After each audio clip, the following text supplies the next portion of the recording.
Hello, everyone, and welcome to Criminal Investigations, taught completely in an online format. We are in Chapter 9, and Chapter 9 is entitled Assault, Domestic Violence, Stalking, and Elder Abuse. This is our Part 2 lecture for Chapter 9. Just for clarity's sake, we're in the 11th edition of the Hess, Orthman, and Cho text.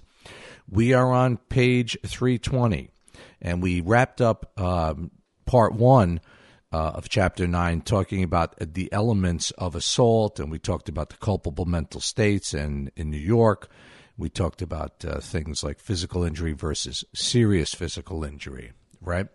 So let's go to page 320 in your text, and on the right-hand side of page 320, it says evidence and assault investigations, right?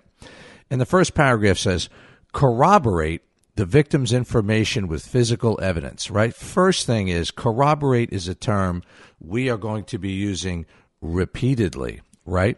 Because in investigations, well, the word to corroborate, first of all, that's what investigators do. We corroborate things, right? And what does it mean? It means to verify things, right?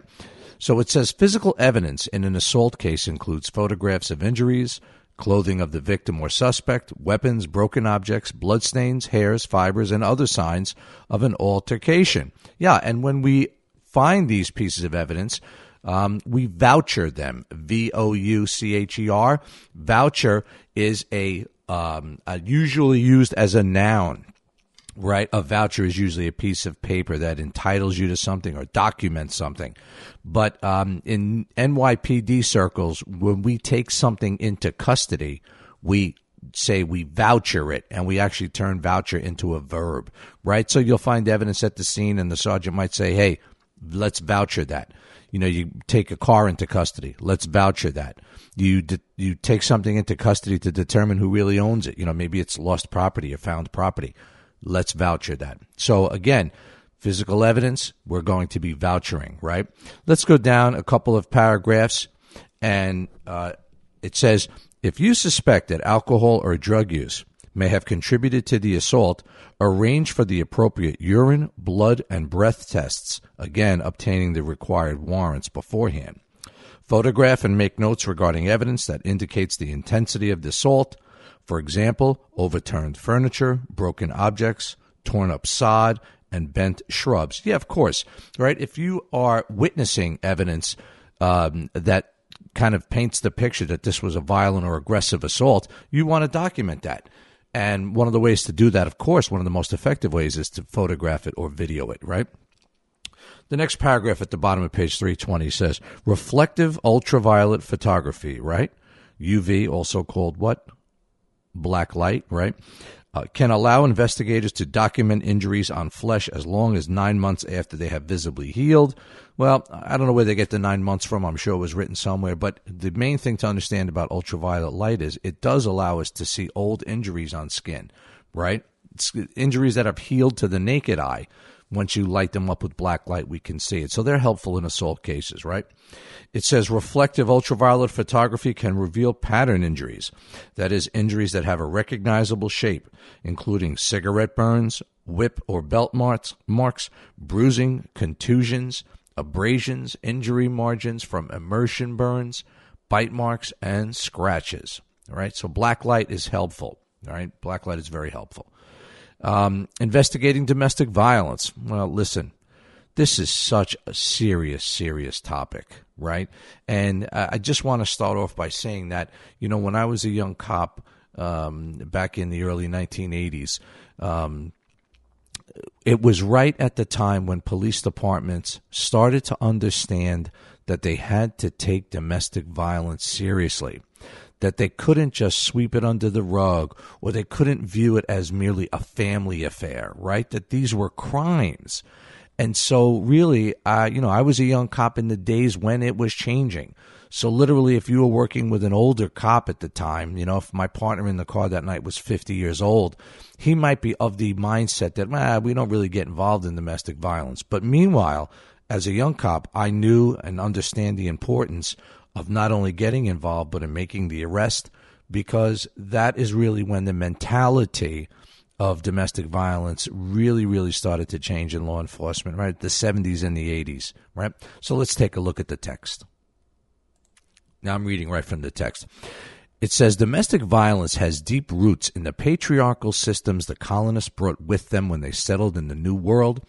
Well, first of all, you ought to know the word patriarchal, right? Patriarchal. You see the word pa in there, right? P-A, like father, like pop, like poppy, right? Right? Father. Patriarchal means a system where wealth and power are passed from father to son, right? So who's left out of the equation? Well, anybody who's female. So again, it says domestic violence has deep roots in the essentially male-controlled system that the colonists brought with them when they settled into the New World. At the time, however, such violence was perceived not as a crime, but as a man's duty, for he, as the head of the family and the authority figure in the home, was expected to keep control over his wife and children, and was allowed to use any means necessary to achieve order. In the case of State versus Rhodes, 1868, the North Carolina Supreme Court ruled that although a husband had the right to whip his wife, if the switch, right, was thicker than the husband's thumb, it was considered abuse, right, or thicker than the thumb, right? This rule of thumb standard, adopted by most state courts across the nation during the colonial period, was derived from English common law and permitted men to use any instrument to physically enforce family obedience as long as the object was no longer than the thickness of the man's thumb. The use of force was an acceptable male privilege, and domestic violence was considered a family matter to be handled privately. The police were rarely, if ever, summoned to intervene, but times have changed, and now law enforcement regards domestic violence as, and I'm going to say, a serious criminal offense appropriate for criminal justice intervention, right? And then there's some really good stats that follow, and then let's look at learning outcome 5. It says, domestic violence is a pattern of behaviors including physical, sexual, economic, and emotional abuse, alone or in combination, to establish and maintain power and control over another person within a household or family environment. And then reading right below it, domestic violence is found at all socioeconomic levels and across all racial demographics. Domestic violence, also sometimes called family violence, is abuse that occurs between family members, regardless of what generation they belong to. It may be violence directed by a parent to a child, by a child to a parent, by a grandchild toward a grandparent, or by a child against another child, but it perhaps is most commonly thought of as abuse by one partner against another. This last type of violence has been dubbed IPV, intimate partner violence. Intimate relationships involve current or former spouses, boyfriends, girlfriends, and it includes same-sex relationships. Intimates are distinguished from other relatives like parents, child, siblings, etc., acquaintances, and someone known or even strangers because they at one time, even if they don't currently, at one time they had an intimate relationship.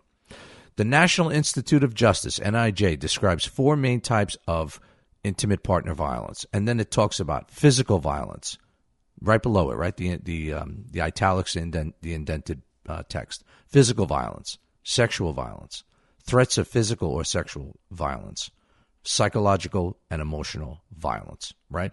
Make sure you take a look at those. I just want to say one thing to you. You know, at the bottom of 321 on the left, and we just read it, it says, domestic violence crosses all socioeconomic and racial lines and all the demographic lines. And that's all true. But it's important to understand something, right? That some people are more likely to report domestic violence than others. And this makes perfect sense if you just think about it, all right? A person who is of the upper social classes is less likely to report domestic violence, primarily because they have the means, that is, they have the money, and they have the ability or the opportunity to get out of the relationship, to move out and move on, right? Because they have resources. But change the fact pattern a little bit and make it a poor person. How are they going to leave their home? How are they going to leave their children, right? Or there might be religious barriers or even cultural barriers, right? In many cultures, you don't call the police on another family member, right? Because you don't want to disgrace the family. So it's important to understand that, what things affect whether people will report things like domestic violence. Well, their socioeconomic status, right? Their culture, meaning their ethnicity, really, right? And the culture that brings with it, and their religion, and, things like children and stuff like that. I mean, it's not easy to leave long-term relationships if you're kind of a regular person, even when those relationships are bad. And society now understands that. And so there are avenues, ways to help people who are being victimized in domestic situations, because it's now we understand. A lot of times you read a story in the newspaper about domestic violence, and one of the things that people tend to say, and I can't stand when I hear it, they say, why don't they just leave? If you say, why don't they just leave, then you probably don't really have a complete or full understanding of the complexities of it. I hope that makes sense to you. If not, hit me up on the blog and we'll discuss. So let's take a look at the bottom of 321. It says stalking may also occur with intimate partner violence, right? Of course, right? And we're going to talk about stalking in greater detail, and let's flip the page, right? Page 322 at the top. It says the Office for Victims of Crime, OVC, reports that one woman is victimized by an intimate partner every 1.3 minutes. One man is victimized every 6.7 minutes. And one child is reported abused or neglected every 35 seconds. And then it tells us where the data comes from. The data from the National Crime Victimization Survey, you should remember the NCVS, indicates that in 2013 there were over 1 million reported incidents of domestic violence, 748,000 of which were classified as IPV incidents, and 360,000 considered serious IPV incidents. These incidents of domestic violence involve a reported 589,000 individual victims, meaning many victims experienced multiple episodes of violence. Yes, and please don't forget, this is reported. So whenever we're talking about reported crime, what must we remember to talk about and consider? The dark figure of crime, right? Remember that?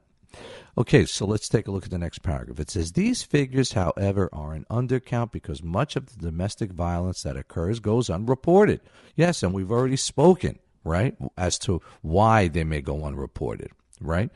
And then it says, despite the criminalization of such assaults, domestic violence remains a persistent problem for thousands of households across the country, partly because the abusive behavior is part of a family dynamic, tightly woven into the fabric of family relationships and passed from generation to generation through a cycle of violence. So here's a term. If you look at the round graph at the bottom of page 322, here's a term that you've got to understand. So we have this term, the cycle of violence, right? There are two meanings or two connotations to this term, the cycle of violence. One is the most notable, right? When people just say the cycle of violence, they're basically talking about this passing on from generation to generation. You know, a young boy grows up witnessing his father assaulting his mother, and then he turns out to be an abuser, right? So we call that the cycle of violence, right? Meaning young people exposed to violence sometimes it may predispose them to some degree to future bad antisocial criminal behavior like being an abusive person.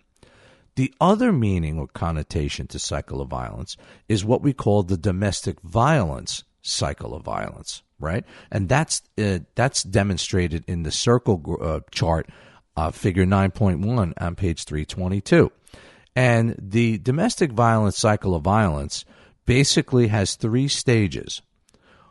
One is the honeymoon stage, right, where everything is going perfect in the relationship, right? That's why they call it the honeymoon. You know, oh, I love you, everything's great, yes. Then stage two is the tension building stage. This is when the tension and the conflict in the relationship starts to heat up, right? and things start becoming tense, and one or both parties knows it or senses it, right? And then stage 3 is the battering episode, or as the text calls it, the acute battering episode, right? Where the abuse and or victimization, if you will, occurs, whether it's physical, sexual, emotional, whatever. But if you notice, the graph is in a circle, the chart is in a circle. And that's because after the battering episode, where the victim is victimized, the abuser turns on the honeymoon again and apologizes and says, I'm so sorry. I'm going to make this all good again. Maybe I can buy you a gift, a box of chocolates, a necklace, take you to dinner. I'm so sorry. You know I love you. It's never going to happen again. And so the cycle, the domestic violence cycle of violence, goes round and around. And it always starts and begins, I shouldn't say always, most often starts and begins with the honeymoon stage, right? It's a super, super smart concept and completely accurate, right? So let's look at the cycle of violence as it's written on page 322. It says domestic violence is commonly thought of as occurring in a 3-phase cycle: the tension-building stage, the acute battering episode, and then the honeymoon stage. This cycle of violence, which typically increases in both frequency and severity, is illustrated in figure 9.1. This pattern of abuse often becomes a vicious intergenerational cycle because research has found that children who witness abuse or are abused themselves are more likely to abuse a spouse or child when they become adults. So you see how the cycle of violence and the domestic violence cycle of violence are hand in glove, super related, right? Let's go down to victimology, page 322. And we actually have been talking about this already, right? It says fear is one reason domestic violence goes unreported. Many women do not report domestic assaults because of threats such as, I'll take the kids and you'll never see them again, or I'll kill you if you call the police, or the victim has no work skills, or because of the stigma and embarrassment associated, or because they have pets and they don't want to leave their pets behind. Hey, anybody who's listening who's a dog or a cat or any kind of pet lover knows exactly what that really means, right?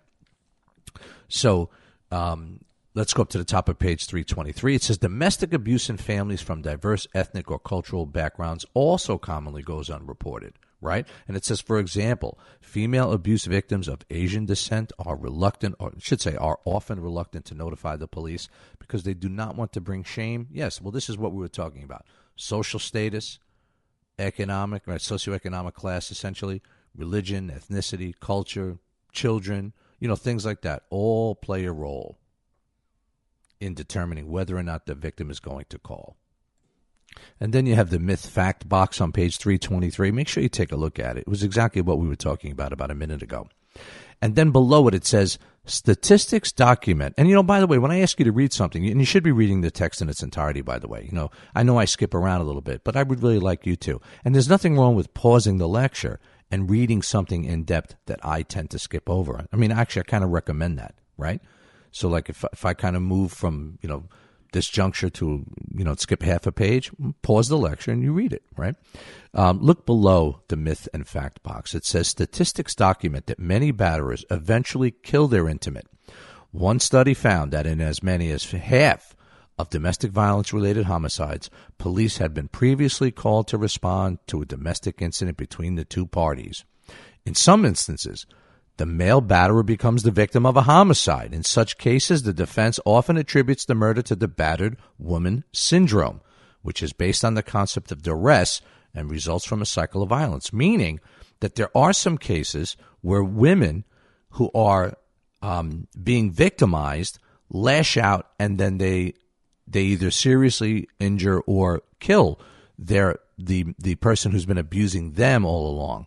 One famous case back in Queens involved a woman by the name of Barbara Sheehan who shot and killed her New York City police sergeant husband Raymond, alleging that he had been battering her for 2 decades. And super interesting story. Her children corroborated, remember that word, verified her accounts that he was a brutal man.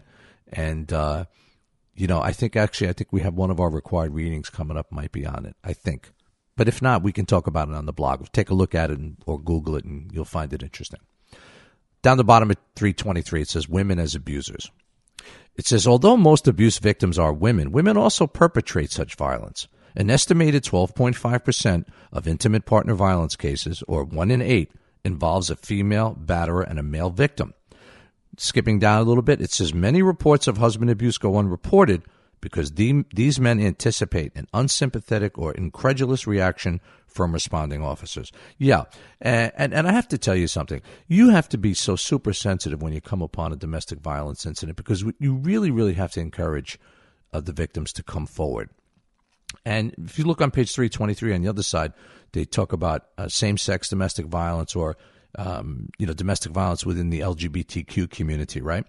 And it says, and this is in the middle of the first paragraph, it says, studies have found that the dynamics of same-sex domestic violence are, in many respects, quite similar to those of opposite-sex domestic violence. Yeah, absolutely. I was a lieutenant in the 6th Precinct in the West Village, a large LGBTQ population, and we had domestic violence there in much the same way we had it in any other neighborhood I ever worked in, right? Being a member of the LGBT community doesn't exempt you from it. Doesn't protect you from it, but I don't think that the studies suggest that it's more prevalent in the LGBTQ community either. I think it's kind of about the same. That's my sense. It says, but look at the bottom, the last paragraph there. It says, when the law enforcement response to domestic violence incidents involving a heterosexual and homosexual couple is compared, the offenders receive similar treatment. However, same-sex victims rarely are afforded the same protection as heterosexuals are. That was the conclusion of somebody named Patavina. You see her here, she quoted. But keep this in mind. If they're not treated, if you don't treat people equally, no matter who they are, if you don't treat them equally, then really that's your failure as a law enforcement person, right? Because you really are obligated to treat people with fairness, despite what your differences may be or what their differences may be.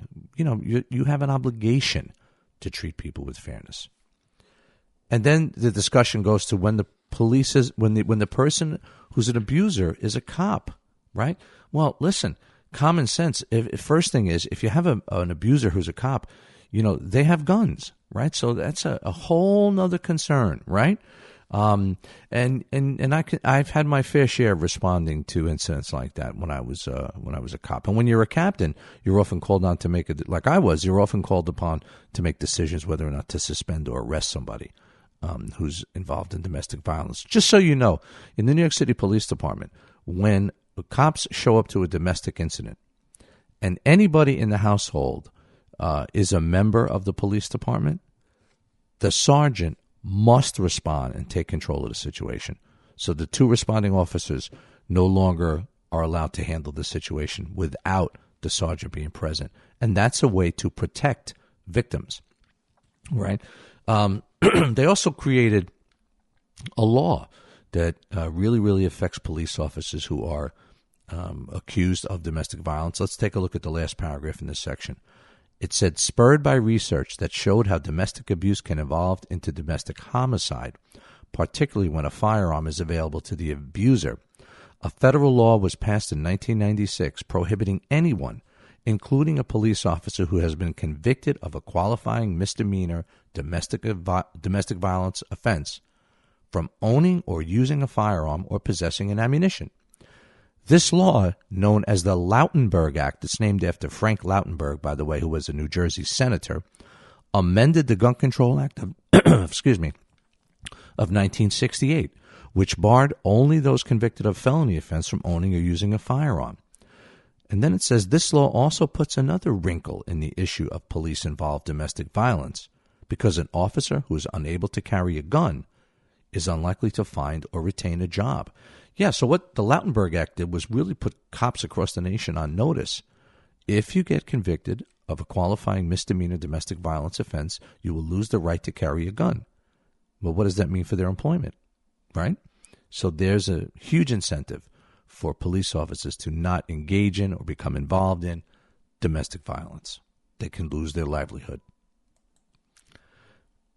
The next section talks about predictors and precipitators of domestic violence, and they talk about indicator crimes on page 324, indicator crimes. It says, in many cases, victims have made prior reports not for domestic assault, but for other crimes, which are referred to as indicator crimes. Indicator crimes are offenses that, in situations involving the same victim and suspect, can establish a pattern of events indicative of an abusive relationship. These crimes can range from harassing phone calls to hit and run, right? Indicator crimes. Then let's take a look on page 325, the police response. I'm in the second paragraph. It says the availability of computers in patrol vehicles and the use of real-time response software enable a premise and individual records check as part of the preliminary investigation. This may include previous calls for service from the complainant's residence, complaints of illegal activities at the address, open warrants for involved parties, and background information on the victim or alleged assailant. This information enhances the safety of officers and helps them better assess the situation upon arrival. What is this really saying? Well, in a lot of police departments today, if the dispatcher sends you to a domestic violence call, let's say, they can tell you as you're driving there, be advised, units were at that location last night. Units were at that location a week ago. Units were at that location 6 times this week, right? So now you have an idea what you're kind of getting into, because domestic violence calls are super dangerous for cops, right? And in fact, the next paragraph talks about that. It says one of the reasons domestic disputes are among the most dangerous calls police respond to is the shifting dynamics that can occur in which two parties who were initially battling one another form an alliance and then gang up on the outsider who is the police, right? And that absolutely happens. And then let's go down to the next paragraph. In the middle, it says further recommendations include separating people for the interviews, definitely. Impounding all firearms at the scene if the laws and policies in your area permit, yes. And never dropping your guard just because you are dealing with a homosexual or lesbian couple. That's a very weird statement. Yikes. I don't even know why that would be in there. That's crazy. I'm going to change that. Never drop your guard just because you're on a family dispute. I don't care whether the couple's it's a same-sex couple, LGBTQ, heterosexual. It doesn't matter. That's very weird. I'm going to write the editor about this. I'm serious. All right, so make sure we understand what we're really getting at here, right? The domestic incidents can be very dangerous for the police, right? Absolutely, positively. I once walked into a family dispute, and as my partner and I were talking to the female victim, I kind of looked around the living room, and I see the butt of a handgun sticking out from under the couch cushions. So as I'm talking to her, I walked over and I grabbed the gun, and I looked at it and made sure, that it was really a gun. You could tell by the weight and all that, but you know what I mean? I looked at it for a second, and then I stuck it in my waist. I said, "Whose is this?" She said, "Oh, it's my husband's." I said, "Oh, interesting," right? So needless to say, we followed up with that, with the licensing division. Evidence in domestic violence cases. At bottom of page 325, it says, gather evidence of the offense. If officers were dispatched to the scene because of a 911 call, preserve the 911 recording as evidence to be used at trial. Yes, and I also say you'll always try, on serious cases, you preserve the 911 recordings, and you also preserve the radio transmission recordings of the cops responding. Could be very, very valuable in a case, in investigation. It says, top of page 325, in any assault, one of the most important kinds of evidence is photographs of any injuries. However, some bruises do not become visible until well after the battering episode. Other evidence to obtain in IPV cases include photographs of the scene, damaged clothing or other property, weapons, prior police reports, medical reports, victim statements, suspect statements, and statements from neighbors. Yes, and let me say this about the photographs. If you get an assault victim, domestic or otherwise, it's always good to take a set of photographs that night of the injury, but it's also good, if you can, to go back and take a follow-up set of photographs, let's say in 24 hours, because that's when the real bruising is going to show, right? Down the bottom of the page on 325, it says, explain to the victim that an order of protection, also called a restraining order, may be obtained from a court to help prevent future assaults. Many agencies also provide cards with a list of resources available to help victims of domestic violence. Yes, that's true, right? And then there's this discussion of to arrest or not. It says basically any evidence that will lead an officer to make an arrest in any other situation also applies to domestic violence. All states permit an arrest based on probable cause, of course. Many states now mandate police to make an arrest in domestic violence incidents if there is a protective or restraining order against the attacker, and some require an arrest even though no such order exists. Well, the New York City Police Department on domestic violence, their policy has long been probable cause to believe a misdemeanor or felony has been committed, right? You must arrest in a domestic violence situation. So if the victim is telling you, no, that's all right, and she's standing there with a black eye and she's bleeding, no matter what she says, and I'm just using a female victim as a example, you're going to have to make an arrest. Probable cause to believe misdemeanor or felony was committed, right? Must arrest policy. Then it says many departments have a mandatory arrest policy. That's the must arrest policy I was just describing for the NYPD. For domestic abuse, requiring the officer to make an arrest if there is probable cause, even without a signed complaint by the victim. That's what I was just talking about. And then it talks about the Minneapolis domestic violence experiment conducted by Sherman and Burke in the early 1980s. Yes, Sherman and Burke were researchers who studied domestic violence out in Minneapolis, and they concluded, and here's the phrase, it's right in the text on this page, right in this paragraph, that arrest works best. And they helped create a nationwide pro-arrest sentiment, I should say, in domestic violence situations, right? Sherman and Burke said, if you let the guy or the abuser stay there, or you just tell him to go away, you're probably going to have to come back, and your victim may be abused again, and maybe even more seriously, and perhaps even murdered. So they said, when you can arrest, you ought to. And a lot of police departments picked up that philosophy, by the way, including, of course, like the New York City Police Department. The thing to understand is that some people, right, believe that there are alternatives to arrest that might be better. And quite frankly, what they mean is like sending someone to anger management or batterer intervention programs, things like that, right? I'm not so sure. I think that I think that might be a great long-term part of the solution. But I think that when you walk into a home at 1 o'clock in the morning and somebody's bloody and battered, I think you've got to arrest somebody. I think that really does work best. But, of course, scholars are going to debate it. You know what I mean? And then they talk about, in such cases, right, it is presumed that the abuser has a higher stake in conformity and an alternative remedy can be more effective. What do they mean by a stake in conformity? A stake in conformity means that when it says you have a high stake in conformity, you believe you have a lot to lose, and so you're going to behave. That's what it means. Now, obviously, some people have a higher stake in conformity than others. They have a reputation, they have good jobs, they have careers, they have a home, they have good standing in their church or their community. Other people, perhaps not so. They have a lower stake in conformity. The reading is suggesting that people with a lower stake in conformity might possibly benefit more from being arrested, and people with a higher stake in conformity might better be affected by, some diversion program like, batterer intervention or anger management. That's what the text is suggesting, right? And super important, it says at the bottom of page 326, officers should not base their decision regarding arrest on the perception of the willingness of the victim or witness to testify. Furthermore, the victim need not sign a complaint. Absolutely true, right? Like I said, if the victim is reluctant, that's natural and normal. If that person committed a crime and you have probable cause to believe it, lock them up. That's my advice. And if I were doing police work today, that would still be my advice, right? And then they talk about on the top of page 327 what we call dual arrest policies. We also call that cross complaints. Dual arrest policies are also called cross complaints. And what that means is you walk into an assault, and this could be any assault, by the way, and you have two people who are bloodied and battered, and you can't really figure out who the aggressor was, or you can't really figure out who the winner and the loser is. You walk into the classic bar fight, and there's two guys who are bloodied up. What should you do?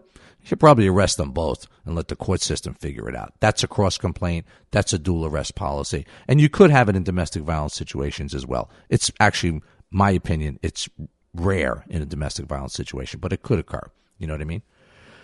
Okay, I'm going to end it right there for our part 2 lecture. We'll come back with effectiveness of various interventions on page 327. That's where we'll end it. Listen, as always, make sure you're doing your work. I know it's the, make sure you're doing everything. Make sure you're hitting that blog, the discussion boards. Make sure you're doing the homework, taking the exams, listening to these lectures, and you're going to be fine. As always, thanks for listening, and I'll see you on the blog.